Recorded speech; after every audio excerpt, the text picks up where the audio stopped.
Friends ఒక అతను noodles తింటుంటే పైనుంచి ఒక అతను నీళ్ళు పోస్తుంటారు. అమ్మ వాన పడుతుంది ఏమంట అని చెప్పి ఈయన ఏం చేస్తాడు, పైకి పోయి బట్టలు తీయడానికి ట్రై చేస్తాడు. ఇతను ఒక అతను వచ్చి నూడిల్స్ తింటుంటాడు. ఈయనేమో పైన పోయి బట్టలు తీసుకుంటాడు, దండమైన బట్టలు తీస్తుంటే అరే మామ నువ్వు అక్కడనే ఉంటాడు, నేను మళ్ళీ తినేసి వస్తాను అని చెప్పి మళ్ళీ తినేసి పక్కకి వెళ్తాడు. ఈయన పైన ఏమో మళ్ళీ వాన ఏం పడతలేదు కదా, ఎట్లయినా మళ్ళీ ఆరేతమాట అని చెప్పి ఈయన ఏం చేస్తాడు, మళ్ళీ దండమైన బట్టలు ఆరేస్తాడు. అరే మామ ఇప్పుడు నువ్వు వెళ్ళు, ఇప్పుడు నువ్వు తినిపో, నేను పైనకి నీళ్ళు వస్తుంటా అని చెప్పి ఆయన అంటుంటాడు. ఇంతలో నా వ్యక్తి వచ్చి మళ్ళీ నూడిల్స్ తింటుంటాడు. నూడిల్స్ తింటుంటే అరే మామ పనికి నీళ్ళు పోయారు అంటారంటే వాడు పనికి నీళ్ళు పోస్తుంటారు.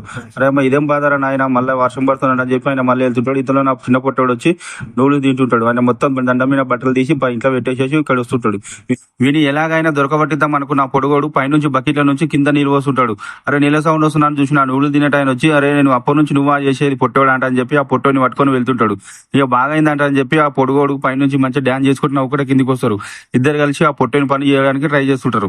ఎలా ఉందో కామెంట్ చేయండి, లైక్ చేయండి, ప్లీజ్ సబ్స్క్రైబ్ మై ఛానల్.